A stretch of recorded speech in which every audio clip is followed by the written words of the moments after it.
నమ్మదగిన మా తండ్రి, మీ ఘనమైన ఉన్నతమైన నామమునకు స్తుతులు స్తోత్రాలు చెల్లిస్తూ ఈ దినమంతా మమ్మల్ని కాపాడి సాయంకాలం మీ సన్నిధిలో పాడటానికి, మీ లేఖనాలను వినటానికి, భక్తుల జీవితాల్లోకి తొంగి చూడటానికి మీరు మాకు ఇస్తున్న ఆధిక్యతను బట్టి మీ కృతజ్ఞతాస్తులు చెల్లిస్తూ ఈ సమయాన్ని ఆశీర్వాదకరంగా చేయండి దేవా. ప్రతి ఆటంకాన్ని యేసుక్రీస్తు నామములో బంధిస్తున్నాం. మీరే మీ కృపనిచ్చి మాకు సహాయం చేసి మీ యొక్క మనసెరిగి మా మనసులను మేము మార్చుకునే విధంగా సహాయం చేయమని మీ యొక్క ఆత్మ సహాయాన్ని కోరుకుంటూ క్రీస్తు నామముపేట ప్రార్థిస్తున్నాం తండ్రి, ఆమేన్. రైట్. సో మీకు ఒక చిన్న పేపర్ ఇవ్వబడుతుంది. ఇప్పుడు మీరు ఆ పేపర్లో తీసుకున్న తర్వాత ఏం రాయాలో చెప్తాను. అందరి దగ్గర పెన్నులు ఉండాలి. పెన్ను లేకపోతే పక్కన వాళ్ళ దగ్గర అడగండి. పేపర్ మేము ఇస్తాం. పెన్ను నేను మర్చిపోయి, లేకపోతే పెన్నులు తెచ్చేవాడిని. పెన్స్. సో ప్రతి ఒక్కళ్ళు ఒక షీట్ తీసుకోవాలి, ఆ పేపర్ స్లిప్.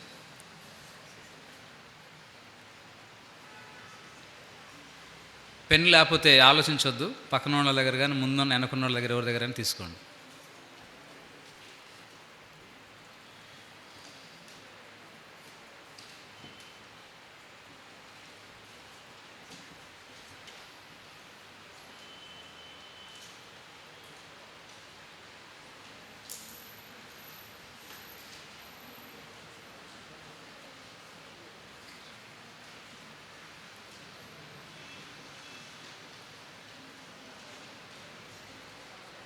అయిపోయిందా? సిస్టర్స్ అందరికి వచ్చాయా లాస్ట్ వరకు?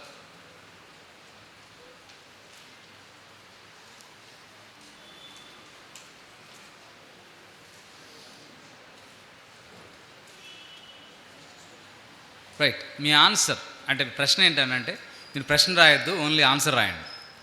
How do you want lead your life? How do you expect your life to be? భవిష్యత్తులో నీ లైఫ్ ఎలా ఉండాలని నువ్వు కోరుకుంటున్నావు? దానిలో మనకి చాలా ప్లాన్స్ ఉంటాయి, అవర్ డిజైర్స్ ఉంటాయి, అవర్ ప్యాషన్స్ ఉంటాయి. సో వీటన్నిటిలో you can combine both spiritual and secular. రెండింటిని కంబైన్ చేసి రాయొచ్చు, లేదంటే ఒకటే గోలు, లక్ష్యం కూడా ఉండొచ్చు. How do you want to lead your life, or what you expect in your life? జీవితంలో నీ యొక్క ఎక్స్పెక్టేషన్స్ ఏంటి?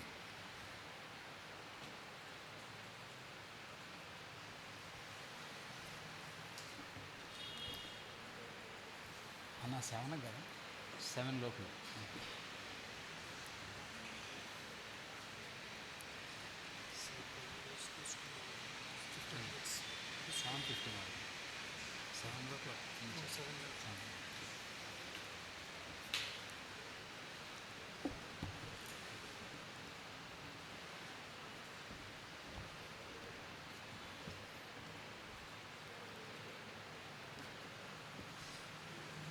చాలా కష్టమైన ప్రశ్న వేశా కదా. అంటే మన భవిష్యత్తు గురించి మనకు ఏదో ఒక ఆలోచన ఉంటుంది. నేను ఇలా జీవించాలి, లైఫ్ అంతా ఎలా వెళ్ళిపోవాలి, ఇలా జరిగితే బాగుంటుంది, ఇది నా డిజైర్, ఇది నా హోప్, ఇది నా గోల్ అని అనుకుంటాం కదా. అట్లా మీకు ఏదున్నా మీరు రాయొచ్చు. నేను మిమ్మల్ని అడగను, కానీ పక్క వాళ్ళని అడుగుతాను. మిమ్మల్ని అడగను, కానీ మీ పక్క వాళ్ళని అడుగుతాను.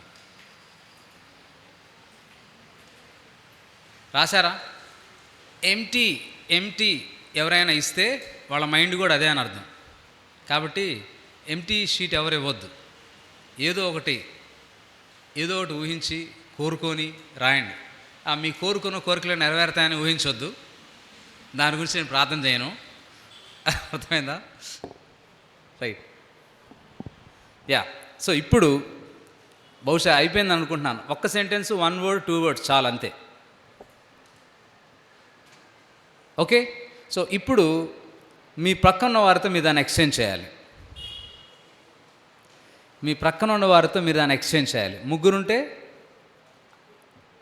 నీది ఆయనకిచ్చి ఆయనది నీకు, అంతే, డన్. ముగ్గురుంటే ముగ్గురు మార్చుకోండి, ఖచ్చితంగా మార్చుకోవాలి. మీది మీరు చెప్పకూడదు. రూల్ ఏంటంటే మీది మీరు చెప్పకూడదు. మీ పక్కన వాళ్ళు రాసిన ఆ లిపి మీకు అర్థం అవ్వాలి. అది ఏ భాషలో రాశారో, ఏమి రాశారో మీ చదువుకోవడానికి 1 నిమిషం టైం ఇస్తాం. ఆ ఒక్క లైన్ అయినా కానీ మీరు కష్టపడి అర్థం చేసుకోవాలి. డన్? అయిపోయిందా? ఎక్స్చేంజ్ అయిపోయిందా? చదివారా? రైట్. Will go 1 by 1. కాబట్టి జనరల్గా నా అలవాటు ఏంటంటే బ్యాక్ బెంచ్ బాబాస్ని ఎక్కువ ఫోకస్ చేస్తాను నేను.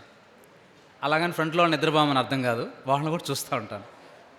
సో వెనక నుంచి మనం స్టార్ట్ చేద్దాం. టకటక I pickup only few.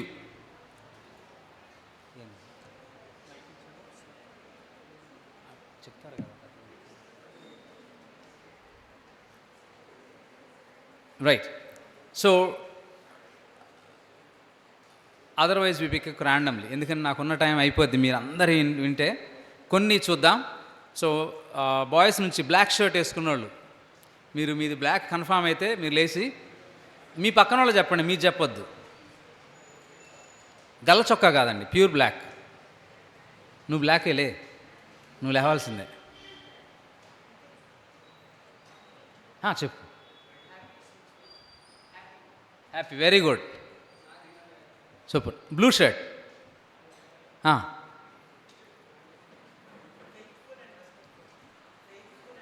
Faithful and respectful. White chunnis. ఎంతమంది వైట్ చున్నీస్ ఉంటే వాళ్ళందరూ చెప్పాలి. సిస్టర్లే.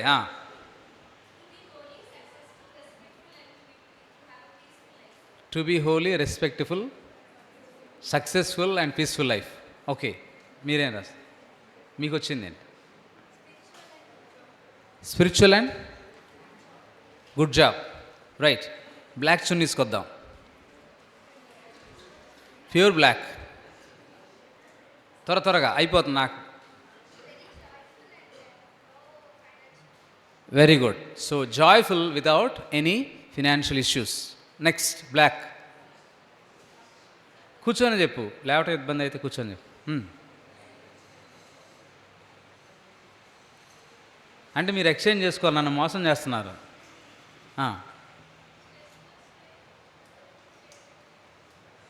Stresses life, well settle life. Right. Black. ఇంకా పూలు ఉన్నా కానీ మీరు చెప్పాలి. బ్లాక్ ఒకసారి చూడండి అమ్మా. లాస్ట్. నీకు ముందు వెనక ఇద్దరు చెప్పాలి.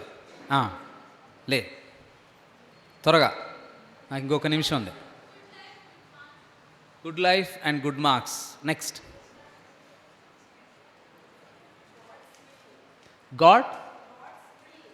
God's will. నా లైఫ్ అంతా కూడా గాడ్స్ విల్ జరగాలి. Very good. So white shirts, checks అయినా పర్వాలేదు, white shirts.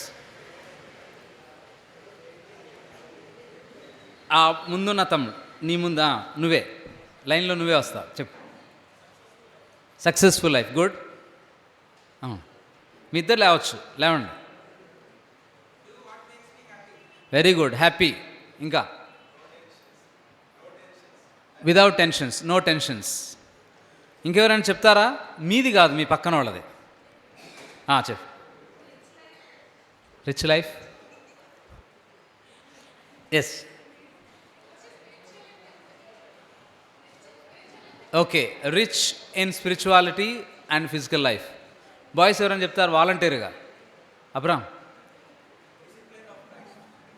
Discipline of Christ. Okay. ఇంకా? రైట్. సో ఇప్పుడు మీకున్న వాటిల్లో ఎంతమంది హోలీ అన్న పదాన్ని రాశారు చూడండి. ఎంతమంది హోలీ? ఒక చెల్లి చదివింది హోలీ అని. హోలీ అంటే ఆ హోలీ కాదు, రంగులు వేసుకునేది కాదు, హోలీ లైఫ్. ఒకళ్ళైనా రాసింది? ఎవరు? Okay, right. Yes. So my talk is holiness in daily life. పరిశుద్ధత అనేది మన జీవితంలో ఎంత ముఖ్యమని. ఎందుకనంటే మనం రాసినవన్నీ కరెక్టే. ఎందుకనంటే మనం ఈ లోకంలో ఉన్నాం, భూమి మీద ఉన్నాం కాబట్టి మనకన్నీ మన యొక్క ప్యాషన్స్, మన డిజైర్స్, మన లైఫ్ స్టైల్ అంతా రైట్. మనం కోరుకోవటం తగిందే, కానీ దానికి దేవుడి చిత్తాన్ని కూడా జోడించాలి. దానికి దేవుడి చిత్తాన్ని. సో దేవుడి చిత్తం అని ఎంతమంది రాశారు?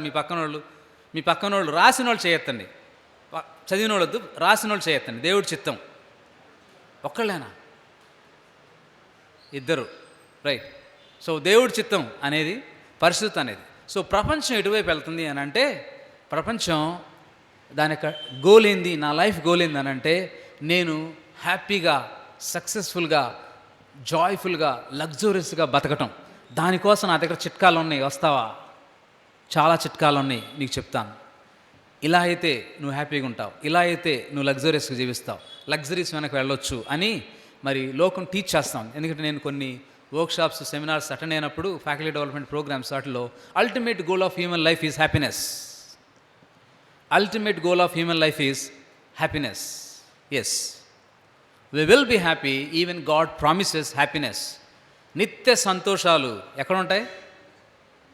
ఆయన సన్నిధిలో ఉంటాయి. సంతోషం ఇస్తా అన్నాడా? ఆయన మీ బైబిల్, దేవుడిని నమ్ముకుంటే నీకు సంతోషాలన్నీ హుష్ పటాక్ అంటే అని చెప్పాడా? చెప్పలేదు కదా. సో ఆయన దగ్గర సంతోషం ఉంది, ఆనందం ఉంది. కానీ అంతకంటే బిలీవర్స్ యొక్క life, ultimate goal of believers life is holiness. మీరు పరిశుద్ధులుగా ఉండటానికే పిలువబడ్డారు. If you are a Christian, that means you are like Christ. Christ లాగా నువ్వు జీవిస్తావని నీ పేరు క్రిస్టియన్ అన్నారు. క్రిస్టియన్ అని నువ్వు చెప్పుకున్నప్పుడు నీలో ఉండాల్సింది ఏంటంటే హోలీనెస్. సో హోలీనెస్ అనేది ఎలా కనిపిస్తుంది? There is no proof, or there is a proof, only one proof that Holy Spirits lives in you is, that is Holy Spirit. Holy life నువ్వు జీవిస్తున్నావు అంటే నీలో పరిశుద్ధాత్మ దేవుడు ఉన్నాడు కాబట్టే నువ్వు పరిశుద్ధంగా జీవిస్తున్నావు. Only proof that holy spirit lives in you is holy life. పరిశుద్ధంగా నువ్వు జీవిస్తున్నావు కాబట్టే నీలో పరిశుద్ధాత్మ దేవుడు ఉంటాడు. అదే గుర్తు. పరిశుద్ధంగా జీవన విధానంలో పరిశుద్ధత ఉంటే, మరి పరిశుద్ధత అంటే ఏంటి? పరిశుద్ధతని సంపూర్ణంగా ఎక్స్ప్లెయిన్ చేయటం మన వల్ల కాదు. పరిశుద్ధతని సంపూర్ణంగా ఎక్స్ప్లెయిన్ చేయటం మన వల్ల కాదు. ఎందుకంటే దేవుడు పరిశుద్ధుడు. ఆయన పరిశుద్ధతలో ఒక అణువు, ఒక డ్రాప్, సముద్రంలో 7 సముద్రాలను కలిపితే వచ్చిన ఒక డ్రాప్ మనకి బైబిల్లో చూపిస్తూ ఉన్నాడు. ఆ డ్రాప్ని ఎవరైతే టేస్ట్ చేస్తారో, పరలోకంలో దేవుని దగ్గర పరిశుద్ధతను కూడా తెలుసుకోవడానికి ఆ డ్రాప్ హెల్ప్ చేస్తుంది. ఆ డ్రాపే ఈ వాక్యం. ఏం చేసింది? చిన్న డ్రాప్ని భూమి మీదకి దేవుడు పంపించాడు. ఆ డ్రాపే వర్డ్ ఆఫ్ గాడ్. పరిశుద్ధంగా ఎలా ఉండాలి, అసలు పరిశుద్ధత అంటే ఏంటి అని అర్థం చేసుకోవాలంటే మనకి ఈ లైఫ్ చాలదు. దేవుడి దగ్గరికి వెళ్ళి మనం ఆయన ఏమైనా ఆరాధన చేస్తాం, దేవుడు పరిశుద్ధుడు పరిశుద్ధుడు పరిశుద్ధుడు అని. సో అది తెలుసుకోవడం కోసమే దేవుడు ఈ డ్రాప్ని మనకిచ్చాడు. ఈ డ్రాప్ని భూమి మీద టేస్ట్ చేయకుండా, మనం టేస్ట్ చేయకుండా, ప్రాక్టీస్ చేయకుండా డైరెక్ట్గా నేను పరలోకానికి వెళ్తాను, అందుకని చాలామంది చనిపోయినప్పుడు పరలోక పిలుపు అని పెడతారు. మద్యంతో చచ్చిపోయినా కానీ పరలోక పిలిపే. ఇక్కడ చుక్కతో చచ్చిపోయాడు, అయినా కానీ పరలోక చుక్క ఆయనకి దొరికింది అని రాస్తారు. సమాధులు వాటి మీద, పలకల మీద రాసుకున్నంత మాత్రాన పరలోకానికి వెళ్ళరు. తాగుబోతులు పరలోక రాజ్యానికి రారు. అదేవిధంగా విశ్వాసం లేని వారు పరలోక రాజ్యానికి రారు. జీవితం అంతా ఇష్టానుసారంగా జీవించి చనిపోయిన తర్వాత మరి అక్కడ రాసుకొని చెప్పుకొని వాక్యం చెప్పడానికి వెళ్ళినప్పుడు ఏదో ఒకటి చెప్పాలి కదా, మంచి వెతుక్కుంటారు. సో ఒక ఆయన యొక్క లైఫ్లో చాలా కష్టపడ్డాడు పాస్టర్ గారు. ఎందుకంటే వాళ్ళ లైఫ్లో ఏ మంచి లేదు. ఆ లైఫ్లో ఏ మంచి లేదు. ఏ మంచి లేనప్పుడు వెతికి అమ్మ ఈయనలో ఏమైనా మంచి ఉంటే చెప్పండి, నేను అది చెప్పాలి, లేకపోతే నన్ను నెక్స్ట్ పిలవరు, మీ ఏదన్నా కూడికి ఉంటే కృతజ్ఞత కూడికి కానీ లేదనంటే జ్ఞాపకార్థ కూడికి పిలవరని. సో ఆయనలో ఉన్న మంచి ఏంటి అని అందరూ తలగొక్కుని చివరికి చెప్పింది ఏంటంటే, ఆయన కుక్కలకి బిస్కెట్లు వేస్తాడండి రోజు అన్నారు. అమ్మయ్య, ఒక్కటి చాలు, కుక్కలకి మేలు చేసిన వ్యక్తి అండి, మీరు వేసారా ఎప్పుడైనా బిస్కెట్లు అని పాస్టర్ గారు వాక్యం స్టార్ట్ చేశాడు. కానీ పరలోకంలో స్నానం ఉందా? పరిశుద్ధత లేకుండా ఎవడు ప్రభువుని చూడలేడు. హెబ్రీ 12:14.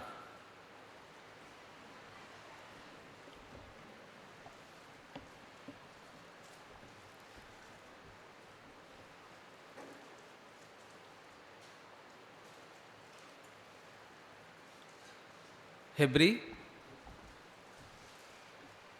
12:14 చివరి నుంచి ఉంటుంది చూడడం. Page number 208, 208. పరిశుద్ధత లేకుండా ఎవడును ప్రభువుని చూడు. రైట్, మన మధ్యలో ప్రభు ఉన్నాడు అని ఆయన వాగ్దానం చేస్తూ ఉన్నాడు, మీ మధ్యలో నేను ఉంటాను అని. కానీ మన మధ్యలో ఆయన ఉన్నాడా అనేదే ప్రశ్న. ఎందుకనంటే పరిశుద్ధత హృదయంలో లేకుండా ఇక్కడ నుంచొని చెప్పినా అక్కడ కూర్చొని విన్నా ఏముండదు. ఆ రోజు ఉపయోగం లేని పరిస్థితి అయిపోతుంది, ఉపయోగం లేని పరిస్థితి అయిపోతుంది. సో అందుకనే ఒక దైవజనుడు ఇలా అంటాడు, పరిశుద్ధుడు తన హృదయం త్వరగా నిప్పంటుకునే వస్తువు లాంటిదని గ్రహించి, పరిశుద్ధుడు తన హృదయం త్వరగా నిప్పంటుకునే వస్తువు లాంటిదని గ్రహించి, ఏది త్వరగా నిప్పంటుకునేది? అట్లా దగ్గరికి వెళ్తేనే టక్కున మండేదేంటి? నిప్పు రవ్వలు అట్లా అవ్వగానే పెద్ద బగ్గును మంటలు లేస్తాయి. Petroleum, oil. సో దగ్గరికి అసలు అలా గ్యాస్, నువ్వు జస్ట్ రవ్వ అట్లా చూపిస్తే గ్యాస్ ఏమైపోద్ది, మంటలు చెలరాయి. మన హృదయం కూడా అలాంటిదే. నిప్పు రవ్వల లాంటి శోధల నుండి తన హృదయాన్ని కాపాడుకుంటాడు. ఏంటంట, పరిశుద్ధుడు తన హృదయం త్వరగా నిప్పంటుకునే వస్తువు లాంటిదని గ్రహించి శోధన నిప్పు రవ్వల నుండి తన హృదయాన్ని కాపాడుకుంటారు. ఎవరు? పరిశుద్ధుడు.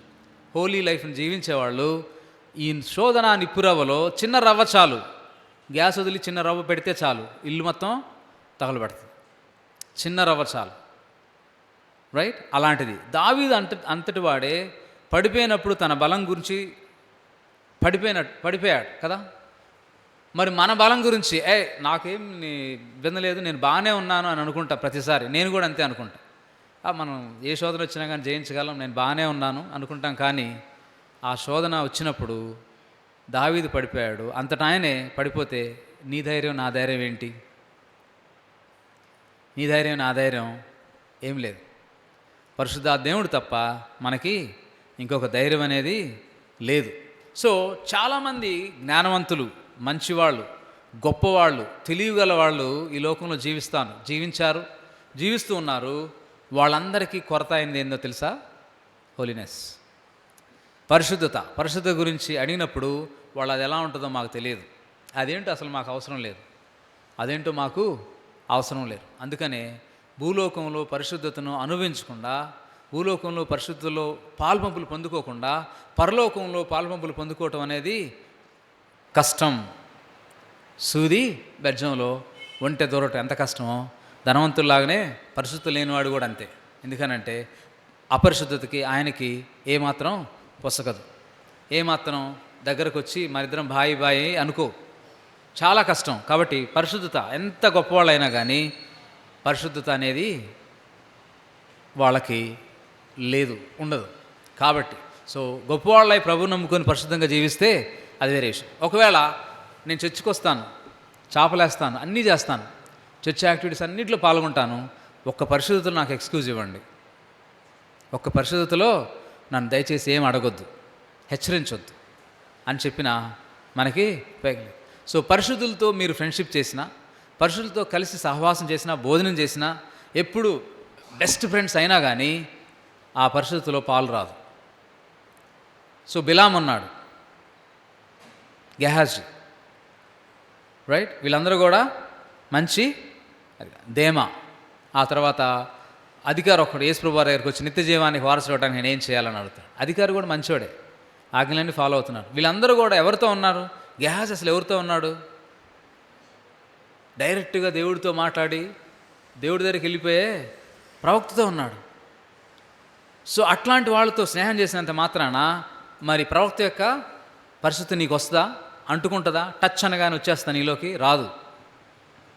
పరిశుద్ధ దేవుడు మనకిస్తాడు. వాక్యం ద్వారా మన హృదయంలోకి ఎలా ఎంటర్ అయ్యాడో అలాగనే పరిశుద్ధత అనే దాన్ని ఇస్తాడు. కాబట్టి హోలీనెస్ని సంపూర్ణంగా ఎక్స్ప్లెయిన్ చేయలేం, కానీ హోలీనెస్ని కొంత మట్టుకు మాత్రమే, అంటే సముద్రంలోని ఒక చుక్కతో మనం చూడొచ్చు. ఆ చుక్కలోనే ఏమేమి ఉన్నాయనే చూద్దాం. లేఖనాల్లో మరి దేవుడు చాలా స్పష్టంగా తన యొక్క మనసుని వ్యక్తపరుస్తూ ఉన్నాడు. తన మనసును వ్యక్తపరుస్తున్నాడు. హోలీనెస్ అన్న పదం హోలీనెస్ అన్న పదం ఎంత నిష్టగా, లేదంటే దేవుడు తన యొక్క క్యారెక్టర్ అని చెప్పుకున్న ఏకైక పుస్తకం ఇది. తన మనసుని, తన యొక్క క్యారెక్టర్ని ఎక్స్ప్రెస్ చేసిన బుక్ ఇది. సో అందుకని చాలా ప్రత్యేకమైన బుక్ని నీ చేతిలో పెట్టి యూ బీ హోలీ, నువ్వు కూడా పరిశుద్ధంగా ఉండు, నువ్వు కూడా పరిశుద్ధంగా ఉండు. సో పరిశుద్ధత అనేది సపరేట్ అన్న బేసిక్ మీనింగ్తో ఉంటుంది. సపరేట్ అనే బేసిక్ మీనింగ్తో. సో ఈ పరిశుద్ధతలో ఇంకా ఏమేమి ఇన్వాల్వ్ అయి ఉన్నాయని చూసినట్లయితే ఆయన విధానాలని, ఆయన తీర్పుల్ని మనం అంగీకరించాలి. సో ఆయన విధానాలు, ఆయన తీర్పు ఏందనంటే ఆయనకు పాపం ఇష్టం ఉండదు, కానీ మనకు పాపం అంటే చాలా ఇష్టం. ఆయనకి పాపం ఇష్టం ఉండదు, ఆయనకి పాపులంటే ఇష్టం, కానీ మనకి పాపులనంటే పడదు, మనకి పాపులనంటే ఎక్కువ ఇష్టం ఉండదు. సో ఆయన యొక్క చేసే ప్రతి పని దేవుని వాక్యం ఒప్పుకుంటుందా లేదా అనే ఆ హృదయంలో క్రాస్ చెకింగ్ పాయింట్ ఉంటుంది. సో రక్షణ పొందిన తర్వాత మీలో ఒక ఫైట్ స్టార్ట్ అవ్వాలి. రక్షణ పొందిన తర్వాత ఒక ఫైట్ స్టార్ట్ అవ్వాలి. ప్రతి దగ్గర ఒక క్వశ్చన్ మార్క్ నీకు స్టార్ట్ అవుతుంది. క్వశ్చన్ మార్క్ ఏంటంటే, is it according to the word of God? ఇది దేవుడి చిత్తానుసారంగా ఉందా, ఇది నేను చేయొచ్చా లేదా అనేదాన్ని చెక్ చేసుకొని అది చేయగలగాలి. According to the word of God not అనేది. సో దాన్ని ట్రూ ఆర్ ఫాల్స్గా మనం చూడాలి. సో దేవుడికి ఎక్కువగా లోబడి ఆయనకు ఇష్టపడే విషయాలను మనం కూడా ఇష్టపడితే మనం హోలీనెస్ వైపుకి అడుగులేస్తున్నామని అర్థం. కంప్లీట్గా నేను హోలీ అయిపోయాను, దేవుడు మన పరిశుద్ధులుగా పిలుస్తున్నాడు, కానీ అది పరిపూర్ణం అవ్వలేదు. సో హోలీనెస్ వైపుకి. సో తెలిసిన పాపాన్ని వదిలిపెట్టుకోవటం అనేది పరిశుద్ధతలో భాగం. మనకు తెలుసు మన పాపాలేందో, మన బలహీనతలేందో. ఒకవేళ ఆ పాపాన్ని వదిలిపెట్టుకోకుండా ఇంకా లైఫ్ నేను ఎంజాయ్ చేయాలి, చాలా ఆనందించాలని అంటే నీకు శారీరకమైన శిక్ష, ఆత్మీయ శిక్ష రెండు ఉంటాయి. ఆత్మీయ శిక్ష ఏంది? ఒకవేళ నమ్ముకోకుండా పోయామంటే ఇంతే సంగతులు. ఇట్లా కూర్చున్నట్టుగా మళ్ళీ అక్కడ కూర్చోలేం, ఇక్కడ కూర్చున్నట్టుగా షేక్ హ్యాండ్ మళ్ళీ వేయలేం. అక్కడ షేక్ హ్యాండ్ ఇవ్వటానికి కూడా, ప్రైజ్ లార్డ్ చెప్పడానికి కూడా నీకు అవకాశం ఉండదు. నోవే. తెలిసిన పాపాలను వదిలిపెట్టకుండా లైఫ్ని ఇంకా ఎంజాయ్ చేయాలి, ఇప్పుడేనా, ఈ వయసులోనా అని ఆలోచిస్తే నీకు ఈ లోకంలో శిక్ష తప్పదో, పరలోకంలో ఒకవేళ తర్వాత నువ్వు నమ్ముకున్నా ఈ లైఫ్లో దేవుడు ఈ మధ్యలో నువ్వు చేసిన ప్రతి దానికి నీ అకౌంట్ ఓపెన్ చేసి ఉంటుంది. ఆ అకౌంట్లో ఆయన వేస్తూ ఉంటాడు. నువ్వు చేసిన ప్రతిదానికి, రక్షణ పొందిన తర్వాత నువ్వు వేసిన చేపలకి, ఆ తర్వాత నువ్వు ఆపరేట్ చేసిన ప్రతిదానికి, ఆ తర్వాత నువ్వు పంచిన ఫ్యామిలీస్ అన్నిటికి కూడా దేవుడు క్రిస్మస్ ఫంక్షన్కి నువ్వు పిలిచావు, ఇన్వైట్ చేసావు, ప్రార్థన చేసావు, అడిగా, వాటన్నిటికీ అకౌంట్లో క్రెడిట్ అవుతూ ఉంటాయి వరుసగా. కానీ అన్సీన్, మనకే తెలియదు. రక్షణ లేటుగా పొందామనుకో, ఈ 20 సంవత్సరాల క్రెడిట్ అంతా పోయినట్టే. ఆ తర్వాత నువ్వు చేస్తే ఇప్పుడు ఏమైంది, 40 సంవత్సరాలు వచ్చేసరికే ఇప్పుడు ముసలాళ్ళు అయిపోతా ఉన్నారు. 40 సంవత్సరాలు వచ్చేసరికే ఏదో ఒక రోగం వస్తుంది. ఎందుకు? మనం తినే తిండిని బట్టి, మనం తీసుకున్న ఆహారాన్ని బట్టి మనకి ఏదో ఒకటి వచ్చేస్తుంది. 40 లోపులోనే ఏదైనా నువ్వు చేయగలిగితే, బతిక బలం ఉంటే నువ్వు 45, 50, 60 వరకు కూడా చేయొచ్చు. నీ బలాన్ని బట్టి, నీ యొక్క ఆసక్తిని బట్టి ఉంటుంది. కాబట్టి తెలిసిన పాపాన్ని ఒప్పుకొని మారుమనసు పొంది రక్షణ పొందకపోతే కొన్ని నష్టాలని మనం ఎదుర్కొంటాం. ఒకవేళ మారుమనసు పొంది పాపం చేస్తే ఇక్కడ శిక్ష మాత్రం ఉంటుంది. ఎందుకంటే నువ్వు మారుమనసు పొందిన తర్వాత పరిశుద్ధాత్మ యొక్క లీడింగ్లో ఉన్నప్పుడు నువ్వు చేసింది ప్రతిదాన్ని ఆయన క్రెడిట్ చేస్తాడు. కాబట్టి తెలిసిన పాపాన్ని ఒప్పుకోవటం అనేది చాలా ముఖ్యం. మనం చేస్తుంది మనకి అది. సో దేవుని కోసం ఒక స్థిర నిర్ణయం, డెసిషన్ తీసుకున్నాను నేను. దేవుని కోసం ఒక స్థిర నిర్ణయం అనేది కూడా పరిశుద్ధతలో ఒక భాగమే. దేవుని కోసం ఒక స్థిర నిర్ణయం తీసుకున్నాను, డెసిషన్ తీసుకున్నానని ఆయన చిత్తానికి మన చిత్తాన్ని సబ్మిట్ చేయటం చాలా కష్టం. అంటే కొందరి జీవితాల్లో నెక్స్ట్ టు ఇంపాసిబుల్ చాలా కష్టంగా ఉంటుంది. నేను చదువుకునేటప్పుడు తెనాల్లో ఆ బీఎస్సీ ప్రాక్టికల్ ల్యాబ్స్లో డబ్బులు ఇవ్వకపోతే నీ ల్యాబ్ రికార్డ్ని కరెక్ట్ చేయించిన, మార్కులు వేయించినాను అన్నారు. నేను ప్రభు నమ్ముకుంటే చాలామంది చూసాము. క్రిస్టియన్ కాలేజ్ అది, అంబేద్కర్ కాలేజ్. సో చాలామంది చూసామన్నా. నేను చూసి నేను ఇవ్వనన్నా, నువ్వు ఫెయిల్ అవుతావు అన్నారు. ఇంక మార్గం ఏంది? ఒకటే ఒక మార్గం, ఎస్ ఆర్ నో, అంతే. ఎస్ చెప్తే డబ్బులు ఇచ్చేసాయి, నో చెప్తే ఒక సంవత్సరం లాస్ అవుతావు. మాకు year end exams, so loss అవుతావు. అట్లాగా చాలామంది స్టూడెంట్స్ ప్రాక్టికల్ ల్యాబ్స్లో నిలబడి ఫెయిల్ అయ్యి తర్వాత పాస్ అయ్యి లైఫ్లో సెటిల్ అయ్యారు. దేవుడు ఏమన్నా తగ్గించాడు, వాళ్ళకి లోపం ఏమైనా చేశాడంటే వాళ్ళకి ఏమీ కొరత లేదు. ఒక 6 నెలలు పోయింది, ఇంటర్ తర్వాత నువ్వు లాంగ్ టర్మ్ 4 సంవత్సరాలు తీసుకున్నాడు, పోలా 4 ఏళ్ళు, మరి అది కౌంట్ ఉండదు. మనం ఇక్కడ బీటెక్ తర్వాతనో డిగ్రీ తర్వాతనో పోయిన డేస్ని అమ్మా డిగ్రీ తర్వాత 1 ఇయర్ అంట, మరి ఇంటర్మీడియట్ అయిపోయిన తర్వాత ఆ డేస్ గుర్తుండవు. పోయినా పర్వాలేదని నేను ఇవ్వనన్నాడు, మీకు 0 వేస్తాను, వేసాను. అమలాపురం కూడా అలా జరిగింది. సిస్టర్కి డెంటల్ కాలేజీలో, నీ వల్ల కొత్తగా పెట్టిన కాలేజీ, నీ వల్ల పరువు మొత్తం పోయింది, నువ్వు ఎట్టి పరిస్థితిలో నేను చెప్పిన రికార్డులు మొత్తం కాపీ కొట్టి తీసుకురా. నేను కాపీ కొట్టను సార్, నేను చేస్తాను. చేయటానికి లేదు, 100 కేసులు చూసి 100 కేసులు రికార్డు రాయాలి. డెంటల్ లేదు, ఆ సిస్టర్కి అవకాశం లేదు. కాబట్టి ఏం చేసింది, నేను చేయలేను సార్, నా ప్రభువుకి అది వ్యతిరేకం. ఎవరికి? నా ప్రభువుకి అది వ్యతిరేకం. అట్లాగైతే అసలు నువ్వు మా కాలేజీలో ఉండొద్దు, నిన్ను తప్పిస్తాను, ఫెయిల్ చేస్తానంటే ఓకే సార్ అని. ఫెయిల్ అయింది. డెంటల్ క్లియర్ అవ్వాలి ఇమీడియట్లీ, అందరితో పాటు అవ్వలేదు, ఫెయిల్ అయిపోయింది సిస్టర్. అయిపోయిన తర్వాత తను మళ్ళా అక్కడున్న బిలీవర్స్, చర్చ్ మెంబర్స్, గ్రాడ్యుయేట్స్ వీళ్ళందరితో కలిసి వాళ్ళ హెల్ప్ తీసుకొని పళ్ళ ప్రాబ్లం ఉన్న వాళ్ళందరినీ పట్టుకొచ్చి అందరి కేసులు రాసి 100 కేసులు రాసి రికార్డు సబ్మిట్ చేసి పాస్ అయింది. దేవుడి చిత్తంలో వివాహం చేసుకోవాలనుకుంది, దేవుడి చిత్తానుసారంగా తన చిత్తాన్ని సబ్మిట్ చేసుకొని వివాహం చేసుకుంది. ఏ కాస్ట్ అయినా పర్వాలేదు, ఏ బ్యాక్గ్రౌండ్ అయినా పర్వాలేదు, జస్ట్ చదువుకొని జాబ్ చేస్తా, రక్షణ పొంది ఉంటే చాలు, ఐ విల్. సో అది చాలా కష్టం, దానికి దేవుడు ప్రూనింగ్ చేస్తానే ఉండాలి. చాలా కళలు ఉంటాయి కదా, ఆ చిన్న చిన్నవన్నీ కూడా ఆ కళ మీరు రాసిన ఎయిమ్లో భాగం, గోల్లో భాగం. ఆ ప్రూనింగ్ దేవుడు చేస్తూ ఉన్నప్పుడు దానికి ఇష్టపడ్డోళ్ళని చక్కగా చేసి ఆయన చిత్తానుసారంగా మలుచుకుంటాడు. మన చిత్తాన్ని ఆయన చిత్తానికి సబ్మిట్ చేసుకోపోనప్పుడు ఆయన కామైపోతాడు. ఏమండు, అమ్మ నీ చిత్తమే కానిమ్ము, నీ చిత్త ప్రకారమే కానిమ్ము, ఈ పాటికి ఈ జీవితానికి నీ చిత్తం చేసుకో అని వదిలేస్తాడు. వదిలేటువంటి ఉంటాడు, అలాగే నీ చిత్తానికి నీకు అప్పగిచ్చేసేస్తాడు. ఇప్పుడు నా చిత్తాన్ని నువ్వు చేయనప్పుడు ఇంక నేను అంటబడి నీకు చేసేదేముంది, నీ చిత్తాన్ని జరిగించుకో. అట్లాగా చాలామంది వాళ్ళ చిత్తాన్ని జరిగించుకోవడం కోసం మరి రంగు వెనకపడి, ఆ తర్వాత క్వాలిఫికేషన్ వెనకపడి, డబ్బు వెనకపడి, ఆ తర్వాత కులం వెనకపడి అలా వెళ్ళిపోయి వాళ్ళ చిత్తాన్ని జరిగించుకున్నారు. అది తండ్రికి కొంచెం బాధే, తండ్రికి కొంచెం బాధే, హృదయాన్ని కరిగిస్తూ ఉంటుంది. కానీ ఆయన క్షమిస్తాడు కాబట్టి మనం ఇప్పటివరకు బతుకున్నాం. లేదనంటే దేవుడి చిత్తాన్ని చేయటం చాలా కష్టం.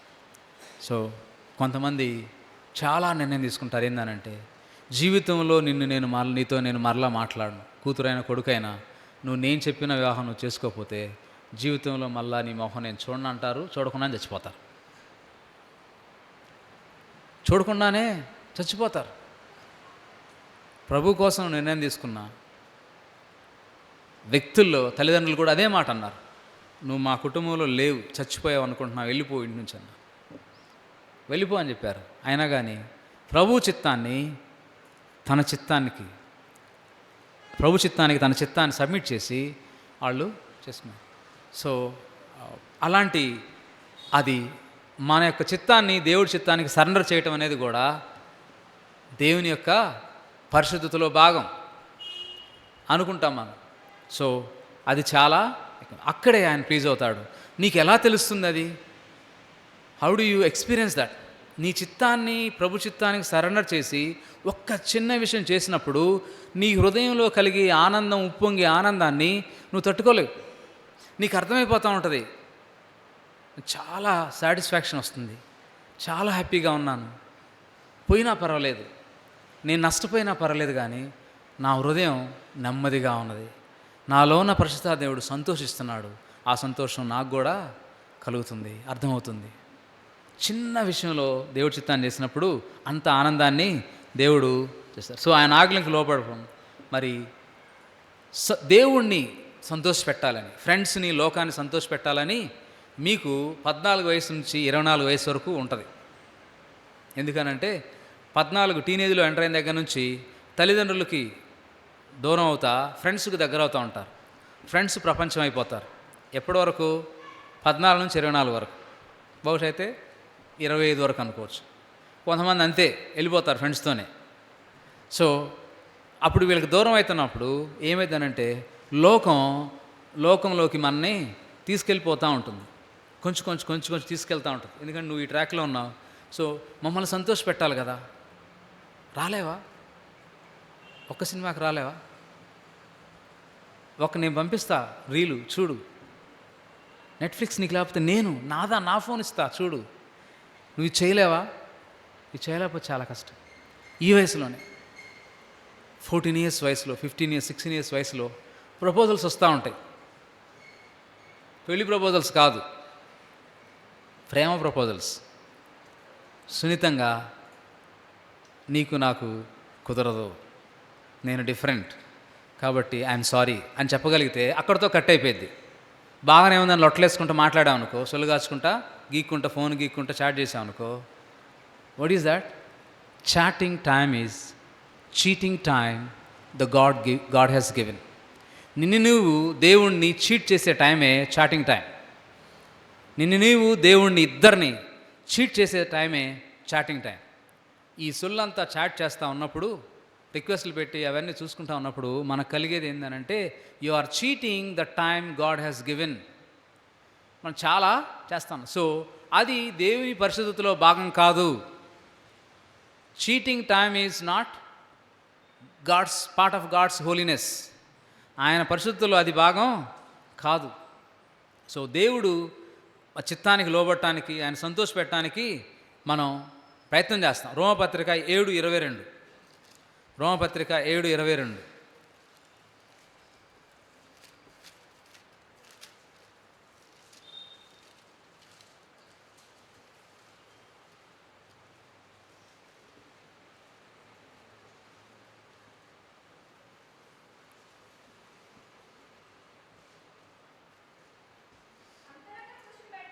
అంతరంగ పురుషుని బట్టి దేవుని ధర్మశాస్త్రమునందు నేను ఆనందించున్నాను, కానీ వేరొక నియమము నా అవయవములలో ఉన్నట్టు నాకు కనబడుతుంది. సో ఆ పాప నియమం అనేది మన యొక్క హృదయం. సో దేవుణ్ణి వాక్యాన్ని చదివినప్పుడు, వాక్యానుసారంగా నువ్వు జీవించినప్పుడు నువ్వు సంతోషిస్తావు, పరిశుద్ధాత్ముడు సంతోషిస్తాడు.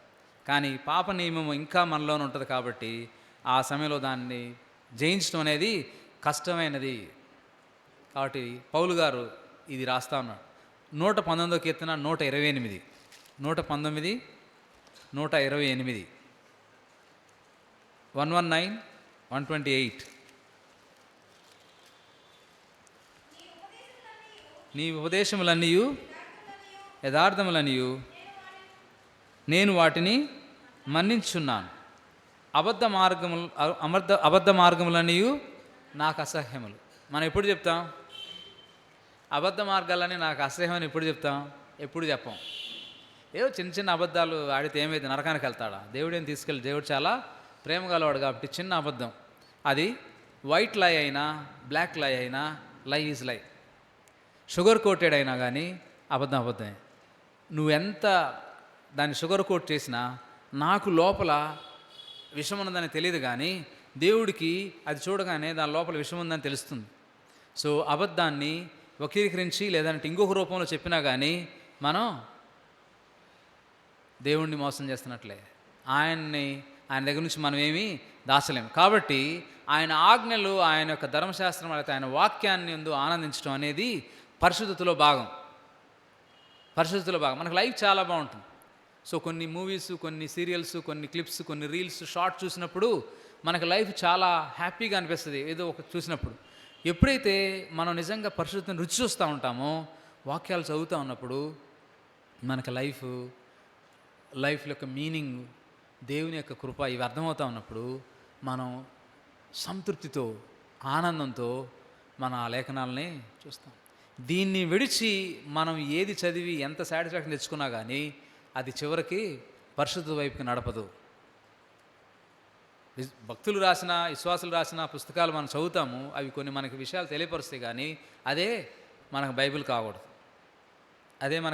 కాబట్టి ఆయన లేఖనాలని చదవటంలో ఆనందించడం అనేది మనం తెలుసుకోవాలి. సో క్రీస్తు వలె జీవించడానికి ఈ యొక్క పరిశుద్ధత లేకపోతే ప్రయాసపడటం అనేది పరిశుద్ధతలో భాగం.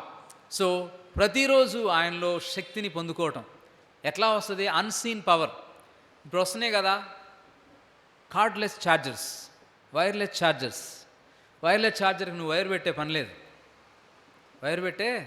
పని లేదు, అదే తెలియకుండానే ఛార్జ్ చేసేస్తుంది.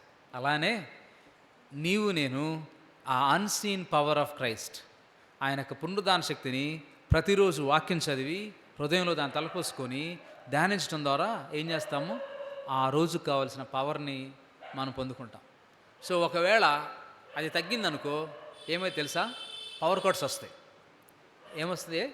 పవర్ కట్స్ వస్తాయి. సో సడన్గా మీ సిగ్నల్ డౌన్ అయిపోయింది, మంచి వీడియో చూస్తూ ఉన్నారు, సిగ్నల్ డౌన్ అయిపోయింది, నీకు రావట్లేదు. ఎలా ఉంటుంది? అరగంట అయిపోయింది, గంట అయింది, సిగ్నల్ ఇంకా రావట్లేదు, బాధ కదా? ఇంక వేరే దాని మీదకి ఫోకస్ వెళ్ళదు, ఎందుకంటే దాని మీదే ఉంటుంది, అంట్లా ఉంటుంది. సో కార్డ్లెస్ ఛార్జర్ లాగా మనం చేసే క్వైట్ టైము లేకపోతే మనం దేవుడితో గడిపే గడియలు ఏం చేస్తానంటే మనకు కావాల్సిన ఎనర్జీని ఆ దినము పరిశుద్ధంగా జీవించడానికి ఆ శక్తిని, ఎనర్జీని మనకి అవిస్తాడు. సో ఆయన మనసు కలిగి ఉండటానికి, ఆయన సారూప్యంలోకి మనం కూడా మారటానికి సహాయం చేస్తూ ఉంటాయి. రోమా 8:29, రోమా 8:29, 138వ పేజీ, 39, 139వ పేజీ.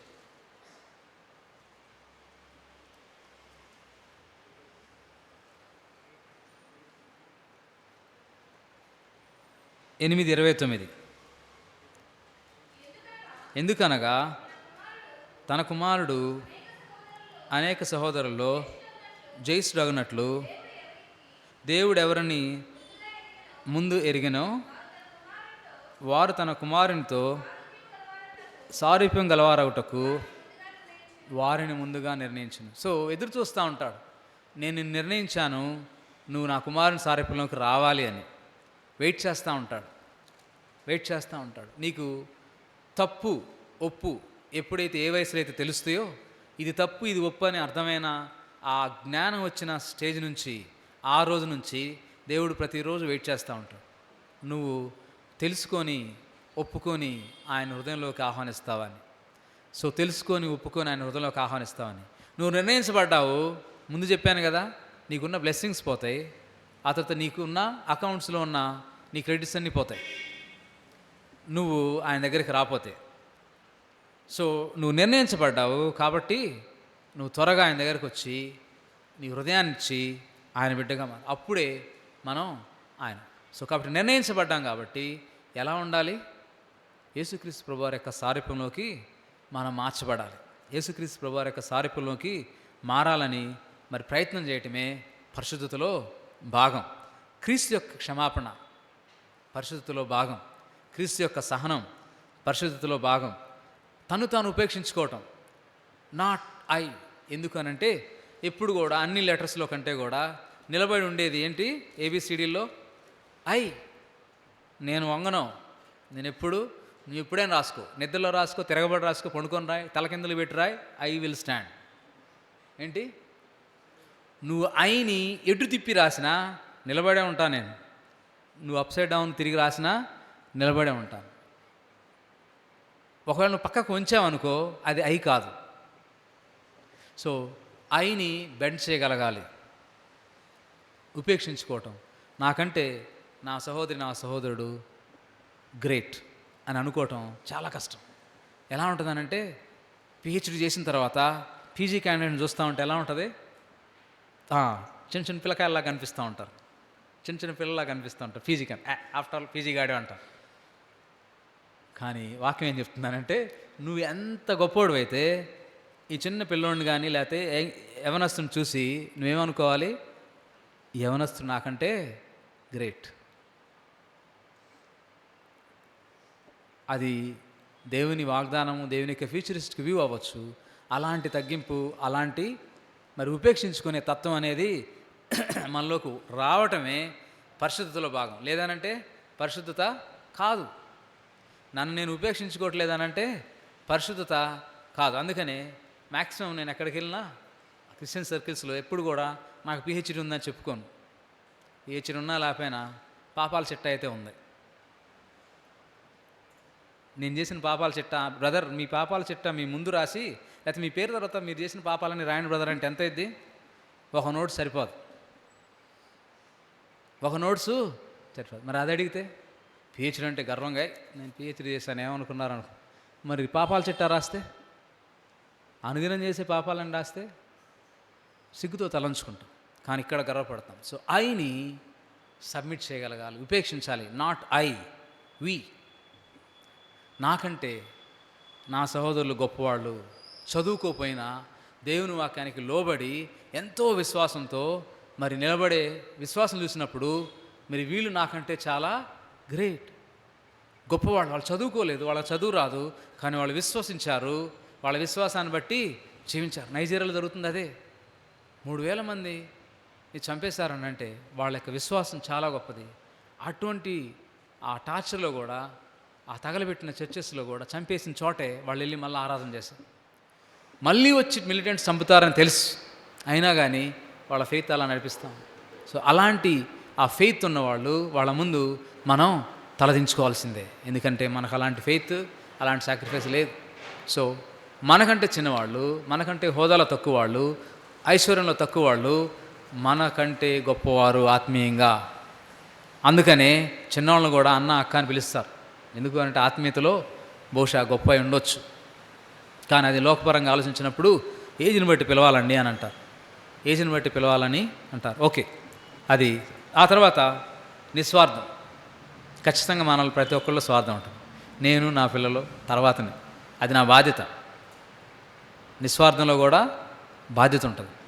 సో కొన్ని సందర్భాల్లో మనం స్వార్థాన్ని దాటి ముందుకెళ్ళి సహాయం చేయవలసిన అవసరం ఉంటుంది. సో పాపాన్ని ఎదిరించడం ఆపి పాపానికి లోబడిపోతే మనం పరిశుద్ధతలో పాల్పొందులు పొందుతున్నట్టు కాదు, లేకపోతే పరిశుద్ధతలో కొనసాగుతున్నట్టు కూడా కాదు. పాపాన్ని ఎదిరించి ఉండాలి. సో ఎల్లప్పుడూ మంచి చేయాలని, మరి లోకులకు వేరుగా జీవించాలనే కోరిక మనలో కలుగుతూ ఉండాలి. పాపాన్ని ఎదిరించాలి, పాపాన్ని జయించాలి, పాపాన్ని ఎదిరించాలి, పాపాన్ని జయించాలి. ఎలా ఉంటుందనంటే నేను పలానా దైవసేవకుడు కూతుర్ని కాబట్టి నేను పలహారం తీసుకోను అని చెప్పింది ఓ సహోదరి. Very good. ఇంకో బ్రదరు నార్మల్ విశ్వాసే, పలహారం సహవాసం ఫ్రెండ్షిప్ కట్ అయిపోద్దామని అది తీసుకొని ప్రార్థన చేసుకొని తినేశారు, అయిపోయింది. ఈ దైవసేవకుడు కూతురు ఏం చేసిందనంటే లవ్ అఫేర్లో పట్టింది, లవ్ అఫేర్లో పడిపోయింది. అది పాపం కాదా? ఒక దగ్గర ఒక విశ్వాసి స్ట్రాంగ్, ఇంకో దగ్గర ఇంకొక విశ్వాసి స్ట్రాంగ్. అంత మాత్రాన నువ్వు తీసుకున్నావు కాబట్టి నువ్వు పరమ పాపివి, నువ్వు వాక్యానుసారంగా జీవించట్లేదు అని ఆ సిస్టరు ఆ బ్రదర్తో అన్నది. అయిపోయింది. ఒకరోజు ఆ బ్రదర్ కంట్లో పడింది. ఎలాంటి అంటే పాపపు రూట్స్ చాలా స్ట్రాంగ్. కొన్నిసార్లు అవి చాలా డెప్త్లోకి వెళ్ళిపోతాయి, చాలా డెప్త్లోకి వెళ్ళిపోతాయి. నాకు పెళ్ళైంది కదా, అయిపోయింది ఆ రూట్స్, నా అఫేర్స్ అన్నిటి కూడా దేవుడు క్షమించేశాడు, తీసేశాడు అనుకుంటా. కానీ ఎక్కడో చిన్న వేరు పైకి వచ్చి చెప్తా ఉంటుంది, నేనున్నా ఇంకా అతని మీద ఆమె మీద నాకు ఇంకా అప్పుడు ఆలోచన ఉంది అని చెప్తా ఉంటాను. సో ఆ రూట్స్ పనిచేస్తూ ఉంటాయి. కాబట్టి సమూలంగా తీసివేయగలంటే సమూలంగా సబ్మిట్ చేసుకోవాలి, సంపూర్ణంగా సబ్మిట్ చేసుకోగలగాలి. కాబట్టి అలాంటి డెప్త్లోకి విశ్వాసులు వెళ్ళకూడదు అనేది పరిశుద్ధత యొక్క ఉద్దేశం. అంత డెప్త్లోకి విశ్వాసాలు వెళ్ళకూడదు. ఎప్పుడైతే ప్రపోజల్స్ వస్తూ ఉన్నాయో వాటిని బౌన్సర్లు చేయగలగాలి. ఎట్టి పరిస్థితుల్లో యాక్సెప్ట్ చేశామా మనని లోకం లాగుతూ ఉంటుంది. అది ఎలాంటి పరిస్థితి అని అంటే, ఈ గోదావరి వరదలు వచ్చినప్పుడు మరి అక్కడ ఆ గోదావరి ఒడ్డున కొంతమంది గజ ఈతగాళ్ళు ఉండేవాళ్ళు. వాళ్ళు ఏం చేస్తారంటే పెద్ద పెద్ద మొద్దులు వస్తూ ఉంటాయి. ఇప్పుడు కాదు, 20 ఏళ్ల క్రితం, 25 ఏళ్ల క్రితం పెద్ద పెద్ద మొద్దులు వర్షానికి ఆ తుఫాన్లో కొట్టుకొని వస్తూ ఉంటాయి. వీళ్ళు ఏం చేస్తారంటే అవలీలగా వెళ్ళి ఆ మొద్దుల్ని పట్టుకొని ఈదుకుంటూ ఒడ్డుకు తెచ్చుకునేవాళ్ళు. అది ఎండిపోయిన తర్వాత అమ్ముకునేవాళ్ళు. అట్లాగా మొద్దుల్ని పడతా ఉండేవాళ్ళు. ఒకరోజు ఏమైందనంటే ఒక నల్లగా ఉన్న మొద్దుని ఒక పట్టుకున్నాడు, ఆ మొద్దు ఈయన పట్టుకుంది, ఇంకంతే చనిపోయాడు, వెళ్ళిపోయాడు. ఆ మొద్దు ఏందనంటే ఎలుగుబంటి. ఎలుగుబంటి మొద్దు అనుకొని పట్టుకున్నాడు, తీసుకెళ్ళిపోయింది. పాపం కూడా అలాంటిదే, చాలా ఆకర్షణీయంగా ఉంటుంది, చాలా జాయ్ఫుల్గా ఉంటుంది. నీ ప్రతి సెన్స్ని టచ్ చేస్తుంది, నీ కళ్ళను టచ్ చేస్తుంది, నీ మనసును టచ్ చేస్తుంది, నీ బాడీ అంతా ఉప్పొంగి పెట్టేస్తుంది. ఫస్ట్ టచ్ చేస్తుంది. పరిశుద్ధత అనేది చాలా ముఖ్యం, చాలా ప్రెషస్. సో హృదయపూర్వకంగా, ఇష్టపూర్వకంగా వివాహంలోనే నా చెయ్యిని నా తల్లిదండ్రుల ద్వారా ఇంకొక చెయ్యిలో పెడతాను. That should be my first touch with all my senses. నా సెన్సెస్ అన్నిటితో నేను ఆనందించగలిగే ఆ మూమెంట్ ఏందనంటే, నా తల్లిదండ్రులు అబ్బాయి కానీ అమ్మాయి చేతిలో నా చేయి పెట్టినప్పుడు కలిగే ఆ టచ్చే దేవుడు కోరుకునేది. First sight, first look, first sensation. So దాన్నే దేవుడు కోరుకుంటాను అప్పటి వరకు కూడా. అందుకనే చాలా సందర్భాల్లో మరి కన్నిక అయిన నా కూతుర్ని అని తండ్రి ప్రమాణం చేస్తూ ఉంటాడు, మరి కొడుకు గురించి చెప్పరు. ఎందుకని? బ్రహ్మచారి అయిన నా కొడుకు, ఏ పాపం చేయని నా కొడుకుని ఎందుకు చెప్పరు? మీరు అడగండి ఆయన గురించి కూడా స్టేట్మెంట్ ఇవ్వమని ఫాదర్ని. ఆమె గురించి అయితే ఇస్తారు, మరి ఆయన గురించి కూడా ఇవ్వాలిగా. ఇదేదో వ్యభిచారంలో పట్టబడ్డ స్త్రీలాగా ఆమెతో వ్యభిచరించిన వాళ్ళు జంపు ఎవడికి వచ్చింది? చట్టం ప్రకారం ఏమే దొరికింది, ఏమైనా శిక్షించాలి. మరి వాళ్ళ పరిస్థితి ఏంది? నో, దేవుడు వాళ్ళను కూడా శిక్షిస్తాడు, పట్టుకుంటాడు. ఆయన వ్యభిచారం చేస్తే పట్టుకుంటాడు. అది ఎలాంటిదనంటే ఎలుగుబంటిలాగా నిన్ను తీసుకెళ్ళిపోతుంది, అలాంటిది. సో ఇక్కడ మనుషుల యొక్క లా ప్రకారం మనుషుల దగ్గర నీ పేరు పరపతి నీ స్కీమ్స్ నీ ప్లాన్స్ అని ఉపయోగించి నువ్వు తప్పించుకోవచ్చు. కానీ న్యాయసింహాసనం ఎదురు నుంచున్నప్పుడు నువ్వు విశ్వాసే చేశావు అంతే. దావీదు అంతటోడే తప్పించుకోవాలి ఆ శిక్షకి. నువ్వు నేనే పాటు వాళ్ళం ఖచ్చితంగా ఆయన ముందు నిలబడతాం. కాబట్టి ఫస్ట్ జాన్ 2:6 ప్రార్థనలో మనం స్థిరత్వం కలిగి ఉండాలి. అది పరిశుద్ధతలో ఒక భాగం. ఫస్ట్ జాన్ 2:6 వారిలో దేవుని ప్రేమ నిజముగా పరిపూర్ణమాయను, ఆయన యందు నిలిచి ఉన్నవాడునని చెప్పుకొనివాడు ఆయన ఎలాగూ నడుచుకొనెనో అలాగే తానును నడుచుకొని బద్దులై ఉన్నాడు. మనం ఆయన యందు ఉన్నామని దీనివల్ల తెలుసుకొంచున్నాం. యేసుక్రీస్తు ఎలా జీవించాడు, యేసుక్రీస్తు ఏం చేస్తాడు ఈ స్థానంలో ఉంటే అని ఎప్పుడైనా ఆయన్ని మన స్థానంలో పెడితే అప్పుడు మనకు కొంచెం అర్థమవుతుంది. చాలా సందర్భాల్లో మనం అది చేయలేం, యేసుక్రీస్తుని మన స్థానంలో పెట్టి చూడలేం. సో ప్రతి సందర్భంలో మనం వేసుకోవాల్సిన ప్రశ్న అది, సో సమయాన్ని వృధా చేయటం అనేది పరిశుద్ధతలో భాగం కాదు. సో సమయాన్ని పోనీక సద్వినియోగపరుచుకుంటూ ఎలా ఉండాలి? జ్ఞానుల్లాగా మెలుక్కోవాలి. సో దేవుని వాక్యం సమయాన్ని వృధా చేయవద్దు అని అంటే అది పరిశుద్ధతలో ఒక భాగం. నువ్వు సమయాన్ని ఉపయోగించుకోవటం అనేది కూడా దేవుని యొక్క పరిశుద్ధతలో భాగం. మనం పరిశుద్ధంగా ఉన్నాం. సో సమయాన్ని వృధా చేయటం అనేది విశ్వాసులకే కాదు అవిశ్వాసులకు కూడా, రక్షణ పొందిన వారికి కూడా దేవుడు చెప్తున్నాడు, నీ సమయం అయిపోతూ ఉంది, నీ ఏజ్ అయిపోతూ ఉంది, నువ్వు నా కొరకు చేయగలిగిన పనంతా అయిపోతూ ఉంది. నువ్వు తర్వాత కాలేజీ లైఫ్ అయిపోయిన తర్వాత మీ చుట్టుపక్కల పిలవలేవు, వాళ్ళ దారి వాళ్ళు వెళ్ళిపోతారు, నీ దారిని వెళ్ళిపోతావు. వాళ్ళు వెళ్ళిపోకముందే నీ యొక్క లైఫ్ను మార్చుకొని వాళ్ళ యొక్క జీవితాలు మారటానికి ప్రార్థన చేయి. సో సమయాన్ని సద్వినియోగం చేసుకోవటం అనేది పరిశుద్ధతలో భాగం. కాబట్టి నిప్పంటుకుంటే మండిపోయే, తగలబడిపోయే హృదయాన్ని మనం కలిగి ఉన్నాం. చాలా సెన్సిటివ్ హార్ట్. చిన్న నిప్పురవ్వ లాంటి శోధన మన పెద్ద ఓడని నాశనం చేసేస్తుంది, పడగొడుతుంది. కాబట్టి ఒకసారి మనం టెస్ట్ చేసుకుందాం, ప్రార్థన చేసుకుందాం. నిజంగా పరిశుద్ధాత్మ మనలో నివసిస్తే పరిశుద్ధత మన జీవితంలో భాగమే ఉంటుంది. పరిశుద్ధతలో అబద్ధాలు ఉండవు, పరిశుద్ధతలో దాపరికం ఉండదు, పరిశుద్ధతలో పాపం ఉండదు, పరిశుద్ధతలో ప్రభువుని ప్రేమించడం ఉంటుంది, ప్రభువుకు ప్రయారిటీ ఇవ్వటం అనేది ఉంటుంది. సో ఆయన మనసుకు అనుగుణంగా ఆయనకి ఇష్టానుసారంగా నిర్ణయాలు తీసుకుంటాం. స్వార్థం ఉండదు. నా చిత్తాన్ని దేవుని చిత్తానికి సమర్పించడం అనేది పరిశుద్ధతలో ఒక భాగం. సో అలాంటి పరిశుద్ధతలో నేను ఎదగాలని, ఆ పరలోకపు స్వాస్థ్యాన్ని, అకౌంట్స్ని మనం ఎక్కువ క్రెడిట్స్ పొందాలని దేవుడు కోరుకుంటా ఉన్నారు. సో మన యొక్క క్రెడిట్ స్కోర్ పెరగాల్సింది పరలోకంలో. మనం చిన్న వయసులోనే ప్రభువుని అంగీకరించి ఆ స్కోర్ని పెంచుకోవాలి. ప్రభుకి హృదయాన్ని ఇచ్చి మన మలినాన్ని కడగమని ప్రభుని అడుగుదాం. ప్రేమ కలిగిన ప్రభువా, పరిశుద్ధులకు దేవా, మీకు వందనాలు నాయన, మీకు స్తోత్రాలు ప్రభువా. ఇంతవరకు సముద్రం లాంటి పరిశుద్ధతలో ఒక చిన్న నీటి బొట్టుని మాకు మీ గ్రంథం ద్వారా పరిచయం చేస్తూ వచ్చారు.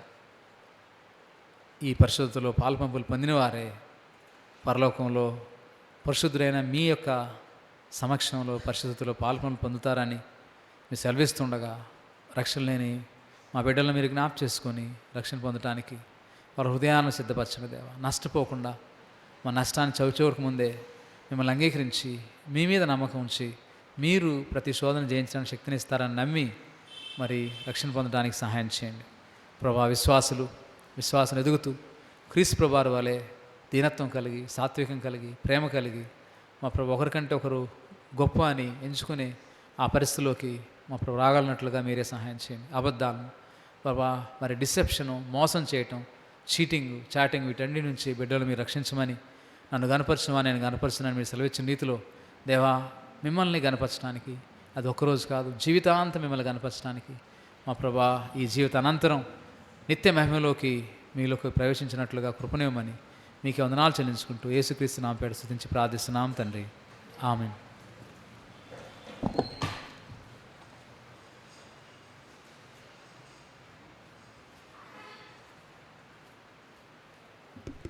ఓకే, థ్యాంక్ యూ అన్న. మనకి ప్రతి బుధవారం మనకి యూత్ ప్రేయర్ ఉంటుంది, జూమ్లో జరుగుతుంది. యూత్ ప్రేయర్కి ఖచ్చితంగా అందరూ కూడా అటెండ్ అవ్వడానికి ప్రయత్నం చేయండి, మిస్ చేసుకోవద్దు. ఇప్పుడు చెప్పిన విధంగా మన జీవితాల్లో మనం మెరుగుపరుచుకోవాలంటే మనకి ప్రార్థన అనేది చాలా ప్రాధాన్యత. కాబట్టి దానికి ఖచ్చితంగా మీరు ప్రతి ఒక్కరు కూడా అవకాశం తీసుకోండి, మిస్ చేసుకోవద్దు. అదేవిధంగా మనకి యూత్ మీటింగ్ మనకి 5:30కి అనుకుంటున్నాము. 5:30 తర్వాతే వస్తున్నారు అందరూ. 5:30కి వచ్చేయడానికి ప్రయత్నం చేయండి. ఎందుకంటే ఎప్పుడైతే మనము ఆ పాటలతో మన దేవునితో మనం మమేకమవుతామో వాక్యం కూడా మన హృదయాల్లోకి వెళ్ళటానికి మంచి అవకాశం.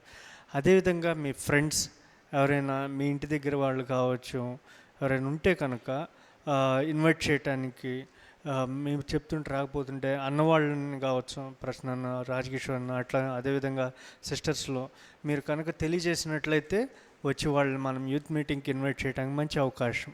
ఓకే, మనం ఎవరైతే దేవునికి హృదయాలు అర్పించారో వారు అర్పణలు ఇవ్వటానికి ఒక అవకాశం. ప్రశ్న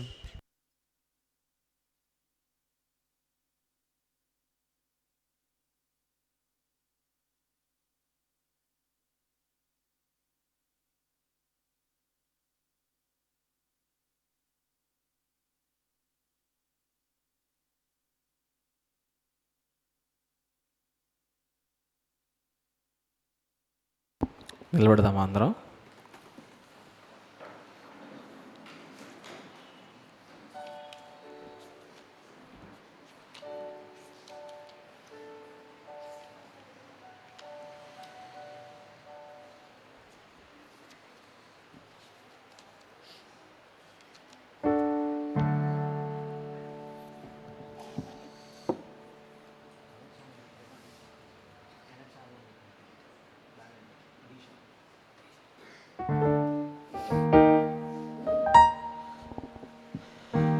నీవే ఆధారము, నీవే ఆశ్రయము, నీవే నా దుర్గము, నా అతిశయము నీవే, ఆధారము నీవే, ఆశ్రయము నీవే, నా దుర్గము నా అతిశయము.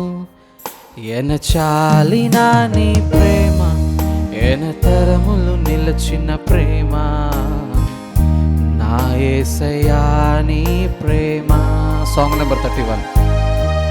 ఎనచాలిన నీ ప్రేమ, ఎనతరములు నిలచిన ప్రేమ, నా యేసయ్యా నీ ప్రేమ. నష్టాలలో నిరాశలలో నన్ను ఓదార్చు నీ ప్రేమ, ఇరుకులలో ఇబ్బందులలో నన్ను చేరాదీశావయ్యా.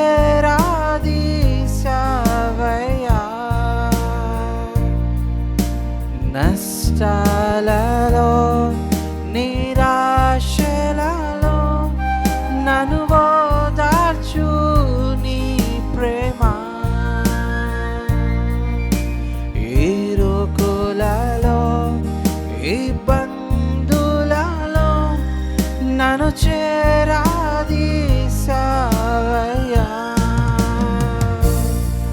నా తోడై నా నీడై నా వెలుగై నడిపావు దేవా. నా తోడై నా నీడై నా వెలుగై నడిపావు దేవా. ఎనచాలిన నీ ప్రేమ, ఎనతరములు నిలచిన ప్రేమ, నా యేసయ్యా నీ ప్రేమ. ఎనచాలిన నీ ప్రేమ, ఎనతరములు నిలచిన ప్రేమ, నా యేసయ్యా నీ ప్రేమ. కూర్చో.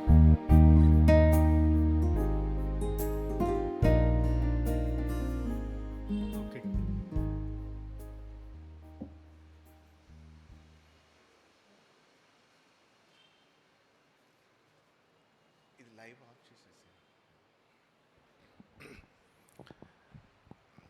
రైట్ టైంలోనే మనం క్లోజ్ చేసుకుంటా ఉన్నాం.